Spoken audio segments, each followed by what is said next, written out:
It turns out that it was Labour that's the nasty party after all, not the Tories. Well, if you're referring to Damian McBride's book, look, this is the past. We've changed. We're a different party now. We're a different leadership, and I think this is a postscript on what happened before. It's not really relevant. How do we know you've changed when Mr. E. Miliband and Mr. E. Bowles were at the heart of the Brown-out project when all this was going on? Well, whatever happened in the past, Andrew, but under Ed Miliband's leadership, we are a very different party. And frankly, my constituents here in Leeds, people looking forward to the Labour Party conference that's coming up, are not really interested in that. They want to know, given the cost of living crisis that they are having to deal with it day in and day out, whose side are the major political parties on? And I think the dividing line in British politics is now becoming very clear. We've got a Prime Minister who thinks that tax cuts for millionaires is the most important thing to do while imposing increased costs on people on low incomes. And Ed Miliband is about helping the squeezed middle, bringing back, for example, the 10p rate of tax, finding jobs for young people who are long-term unemployed. That is actually the big issue, the big debate in British politics, not what the Westminster bubble gets very excited about. Well, you call it the Westminster bubble, but I think voters want to know about the morality of the people that they're electing. And this is about a Prime Minister who employed Mr. McBride, a Prime Minister who constantly lectured us on his moral compass. And yet we see that under his watch he unleashes the most terrible smears, not against the Tories, against his own side. We have a right to know and discuss and talk about that when politicians posture about their moral positions. Well, I'm not interested in posturing, Andrew. And look, the past, what has happened, has been written about, I think, by just about everybody. It's only a few years ago, Hilary Benn. It's not when Disraeli and Gladstone stopped the earth. His two penn'orth to what has gone on. Some of what happened was pretty unedifying, but it is a postscript on the past, actually, Andrew. And we're looking forward to the conference next week.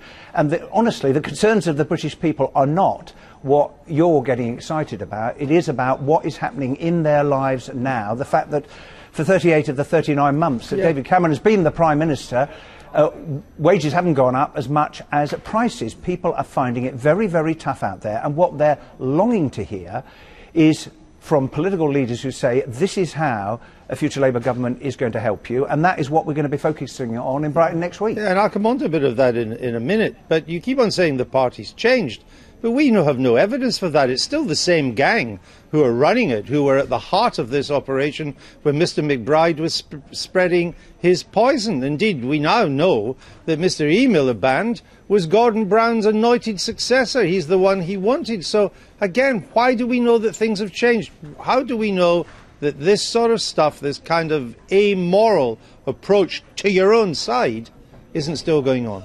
Well, for the very simple reason, Andrew, that you read the same newspapers that I read, and you don't find any of that in the last 3 years since Ed Miliband became the leader of the Labour Party. The fact is, he is a new leader. This is a new party. We've learnt from those lessons of the past. Things are different. And the truth is, Andrew, you know that to be the case just as much as I do. Have you ever been briefed against by Mr. McBride? I have no idea what Mr. McBride did in relation to me, and to be perfectly honest, I am not interested in that. At the time, I was busy getting on with my job, which is what ministers do, and what I'm focused on now, what the whole of the Shadow Cabinet is focused on now, is what are we going to do to help the country to recover, to help the people who are being squeezed. And I understand entirely why you want to ask these questions, because some people get very, very excited about this, but it is the past, and it's not about the politics of today and the future.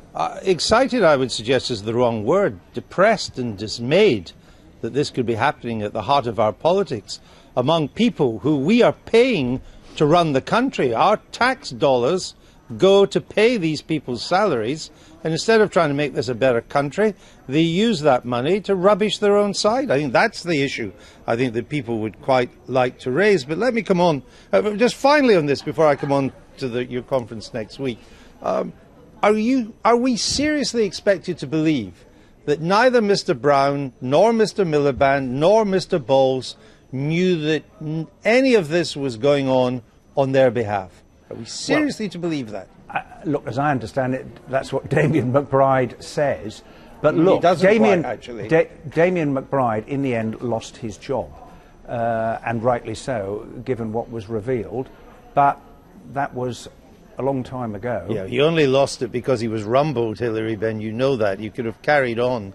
He wanted to do to the Tories what he'd been doing to his own side for years. But anyway, let me come on your conference. I mean, this couldn't happen at a worse time for your conference. And indeed, the run-up to your conference is a bit of a shambles. I mean, your opinion poll ratings have collapsed. You're barely ahead of the Tories now, despite this huge squeeze on living standard. Only 2% of the country regard Mr. E. Miliband as a natural leader. And now we've got all this stuff dragged up from the past to remind us what you were like in power. It'd be hard to think of a grimmer backdrop for your conference. Well, I tell you what is grim, life for a lot of people, because of 3 years of wasted opportunity because of the way the Chancellor has handled the recovery from the economic crisis. The fact it's the slowest recovery we've seen for a very, very long time. That is what is grim.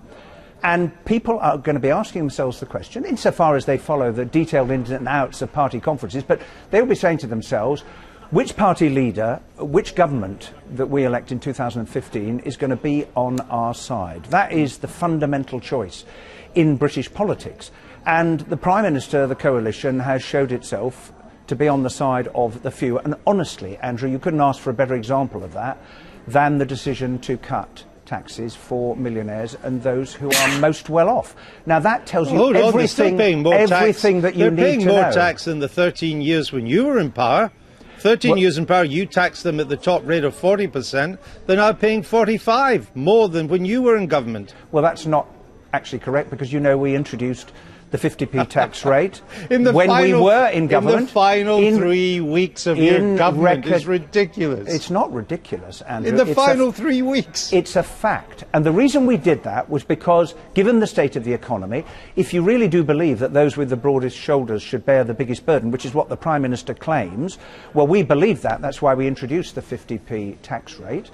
And he comes in and he says, given all that's going on, the most important thing for me in my budget in April is that we're going to cut that top rate of tax. What are we talking about? Reintroducing a 10p tax rate, helping young people, the growing number of people who are long-term unemployed, get a job, helping with energy prices. These are practical policies that will make a difference to people's lives. And I think it's on those issues that people will make a judgment come the time of the next election. Yeah, but it's interesting, isn't it, that your position is you want to tax people who are working hard, who are adding to the wealth of the nation and jobs. You want to take 50% of their income away, but people like you who are wealthy, because you've got lots of wealthy assets, you don't pay the 50p tax rate, and you're not creating jobs, and you're not adding to the wealth of the nation. Is that really fair?